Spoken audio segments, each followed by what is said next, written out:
There are three things that add value to a house. We're going to find out what those three things are, along with this week's market update today on the Brian Hirsch Show.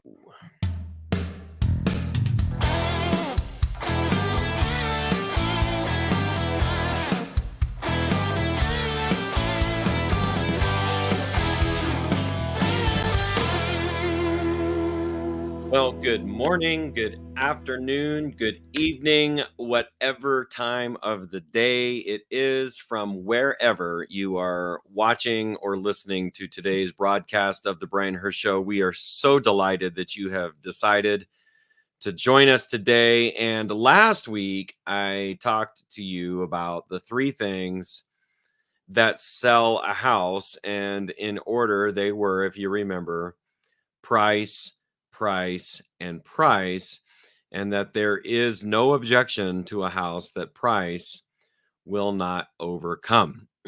um, any of you that know me well know I spend a lot of time down at our country club, playing golf and networking and just trying to add value to people and to our community down there.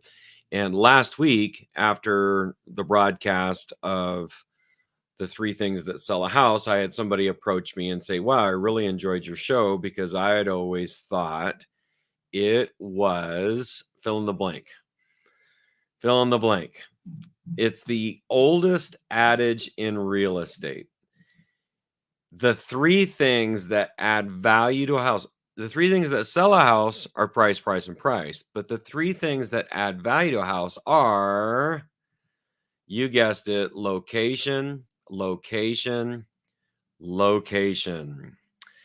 A number of years ago, I had a client, a dear lady named Mary, and she actually had some investment properties here in the desert. But she owned a home that she needed to have an appraisal done on because there were some issues with the family on inheritance and having to liquidate assets. So she had an appraisal done on her house. It was a 900 square foot home that was built in the early 1900s. So it was a 100 years old. This house had no air conditioning, no heating, and it appraised for, wait for it, $1 million. $1 million. Now, there's a reason why it appraised for $1 million. And that is this particular home was located literally about 100 yards from the shoreline at Newport Beach. So even though this is a 100-year-old house, even though it has no heating, no air conditioning, even though it's only 900 square feet, and this was probably, 5 years ago, this house was worth, the opinion of value according to the appraiser on the open market, $1 million. In fact, she lived right down the street from the owner and the founder of Hurley, the surfing and beach attire company. He bought two homes, overpaid for both of them. They were adjacent to each other, so then he could knock them down and build a new property. See, here's the thing, okay? Occasionally I have the opportunity to train agents, and one of the most important skills that an agent needs to learn is property valuation, because it impacts your job both on when you're listing a house, and it impacts your job when you're the one representing a buyer to successfully negotiate terms. And one of the questions that I like to ask when doing a property valuation class is, what is a house worth? what is a house worth? It is not worth what the seller wants for it. It is not worth what the listing agent thinks it should sell for based on sold comparables. It is not worth what an appraiser says the value is in an appraisal report. Instead, a house is worth what somebody is willing to pay for it. It's just like every other commodity. A house is worth what somebody is willing to pay for it. Now, that's every commodity in every market. What makes real estate a little more complicated is that you have some contingencies in a contract. So when you go to a local, flea market or swap meet or something like that, and you're walking down and you got some guy there selling widgets, and the buyer approaches, the person selling the widget, and you say, well, how much you want for this? And he says, well, I want, $35. You say, well, I'll give you $25. And you just haggle back and forth until you arrive at, an agreed upon price. Sometimes people want to approach buying and selling a house that way, and it doesn't work that way because you have contingencies. One of them is an appraisal, and another is the loan. And we'll talk more about that some other time. But what somebody is willing to pay for a property is impacted by the contingencies in a contract. But sometimes there are no contingencies in the contract. So given the case of the guy who bought the Hurley homes, the Hurley guy that bought the 2 homes, he just paid cash for them, overpaid for them, didn't matter what an appraiser said, knocked the houses down, built his own house because so those homes became worth what he was willing to pay for it. Take those same 2 homes, or take in the case of my client, Mary, who had this 900 square foot house that was 100 years old, had no heating or air conditioning.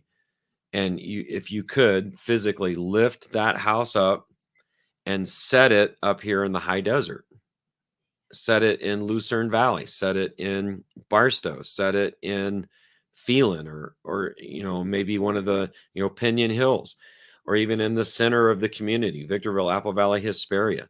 You put it even in the most desirable areas of the high desert, it's going to be worth a fraction of what it is worth in Newport Beach because of location, location, location. Now, when kind of workshopping this concept and these ideas, and you talk to people about, okay, what is it that adds value to a house?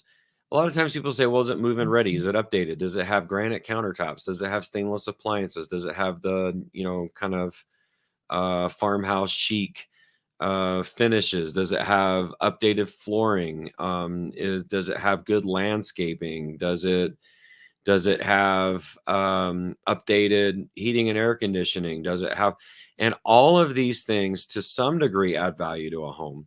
But it's there. All of those nice finishes and updates are going to be limited in how much they add value based on the home's location. So what I'm telling you is it doesn't matter how much granite or quartz or stainless appliances or wood look laminate flooring that you put in a house. If it is in, say, Trona, you're only going to be able to sell it for so much because of its location. You're not going to have near the demand for real estate in an area like that, regardless of how nice the house is.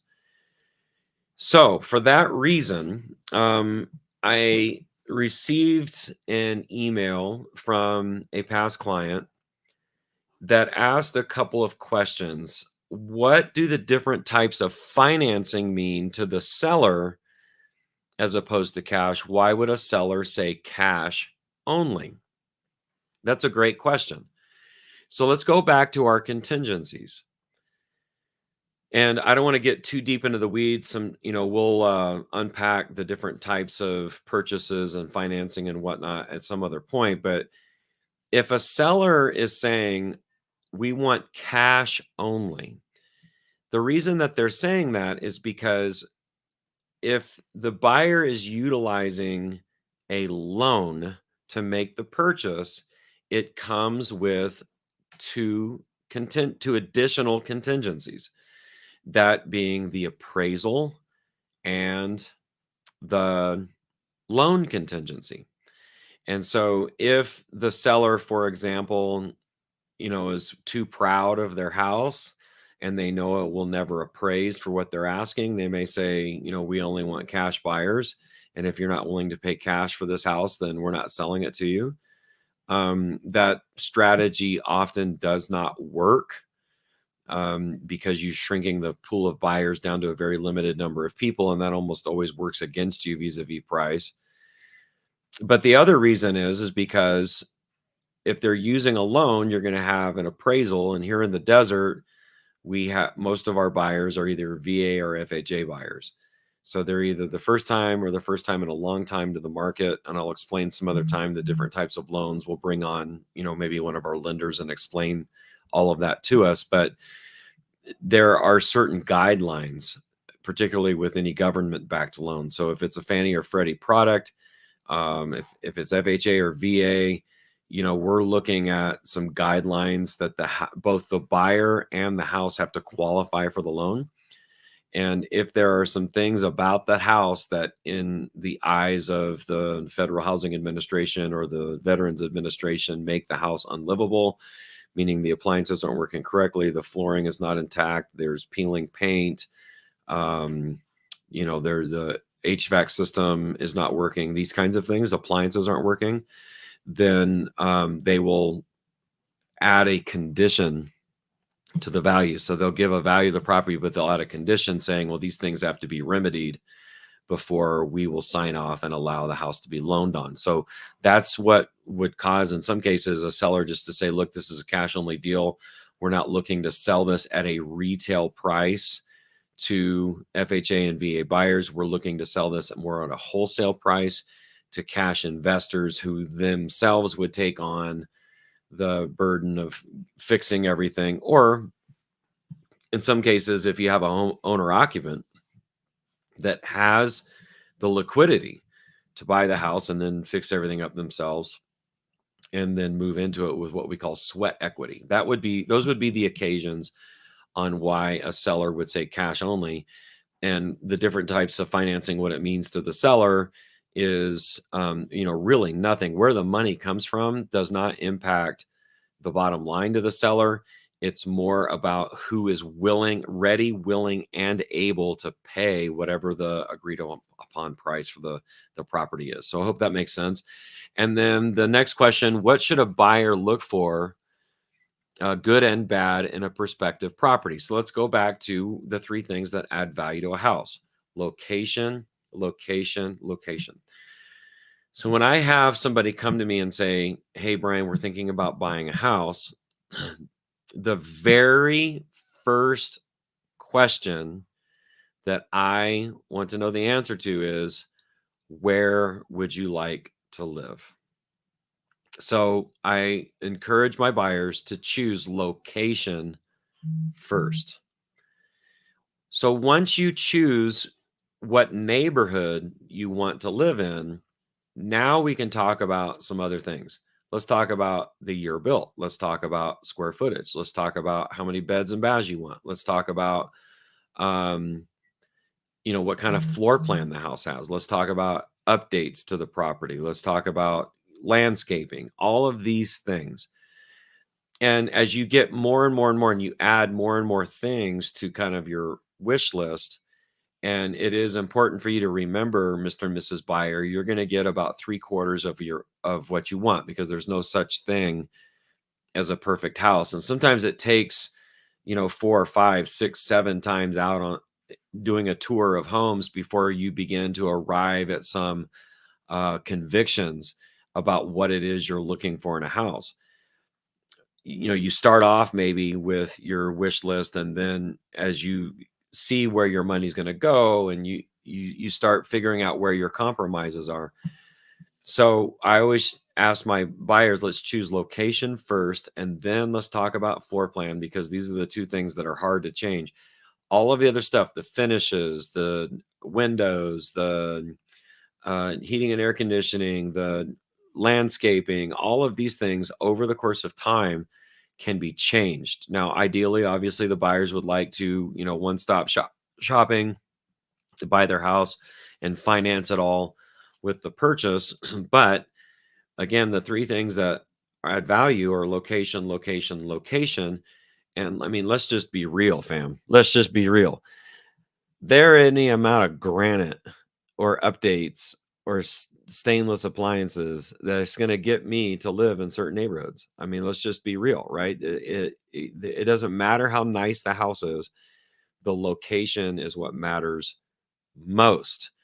So this is what I advise my buyers on, what they're looking for, and then being willing to accept whatever the compromises are. Sometimes the compromise is price, because if you choose what everybody seems to want, is they want a nice house in a good location, safe neighborhood that's close to good schools, a good shopping, convenient if they're commuters to be able to get to the freeway, and they want all of that at a good price. And it's hard to come by that. So sometimes you have to forego what your preferences are for what you can afford. I hope that this has been edifying to you. Once again, the three things that sell a house: price, price, and price.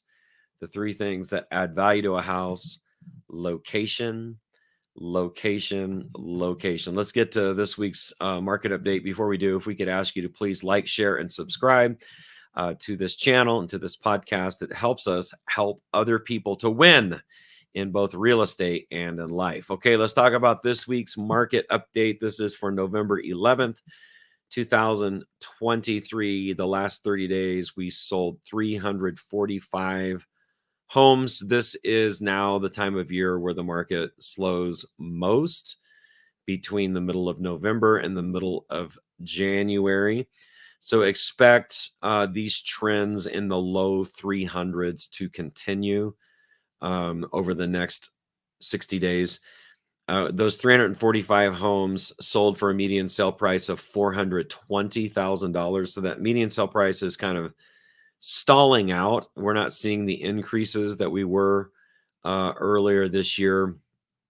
And year over year, so 1 year ago, this is between October 7th and November 7th, 1 year ago, we actually sold fewer homes, 326 homes. And the reason for it was, if you'll recall, it was in that fourth quarter of last year is when the interest rates started coming up. So the market was like, hang on, we're not going to be making any moves now with rates going up. So when you're used to paying 3 or 4%, all of a sudden you're asked to pay 6 or 7%. The market reacted unfavorably to that, and we had a slowdown. We also saw inventory creep up 1 year ago at this time. Our median sale price a year ago was $400,000. So this is actually the first time, I believe, this year where we actually sold more homes in this 30-day period than we did year over year. We sold 5.5% more homes in the same period this year as we did last year. And that price is about 5% higher. I think probably where this is going, if we're going to tabulate all of 2022, the home sales, against all of 2023, you're going to see a 5% differential by the time the year is up. We'll make sure we do that maybe in like a year-end show, what the market did. And it would be interesting for us to take a look at the prognosticators in the fourth quarter and the first quarter, fourth quarter of 22, first quarter of 23, what the experts were predicting in the way of prices, and compare that to what actually happened. My prediction was that we would see a 3 to 5% gain, and that is what is looking like is going to happen. And again, the reason this is happening is because of a shortage of inventory. So even though homes have become more expensive, even though the cost of purchasing a home is so much more with the rising rates, the pricing of the houses has remained very resilient because of the shortage of inventory. We're kind of in a gridlock situation, this combination of, high prices, high interest rates, low inventory. You kind of combine all those factors together, it yields this sort of gridlock. The market's not moving nearly at the pace that it has normally done over the last 10 or 15 years. Um, there's not nearly as many homes being sold, and so there's not nearly as many homes being listed for sale, because remember, not only did people buy houses at 2, 3, and 4% interest rates, I would say a good number, if not most. And again, let's have I'll reach out to one of our lenders and have them on soon. How many refis? I mean, the number of people that purchased a home, say in 2013, 14, 15, 16, that time frame, and they paid somewhere around 4.5 to 6% interest, and all of a sudden, you could refi it for 2.5. I would be surprised if most people didn't refi. I did. I refied mine. I bought my house in the spring of 2020. Our rate was 2.75, I believe. In 6 months, we refied it to 2.1. And I am in no hurry to sell the house and, get myself into a higher loan. The inventory remains low. We have 806. I mean, it's creeped up a little bit, but remember, double this is what would be a normal market, a healthy market, a good supply of homes on the market. Or you'd like to see, if we've moved 345 homes, you'd like to see maybe 4 months of supply. So that would be somewhere around 1,500 homes. We have 806, and they're listed at 464,000. The houses in escrow, 427, 430,000. And current rate, we finally got some relief on the rate. My goodness, it was up near 8% there for a minute. Now you can get you a loan, FHA, VA loan, for around 6.75. Hey, listen, I cannot tell you how much I appreciate you listening. It's because of you that we do this. And our ambition is to help people to win in real estate and in life. And so we look forward to next week when we do the Brian Hurst Show again. In the meantime, we are serving your dreams and hope that you have a great week. God bless you.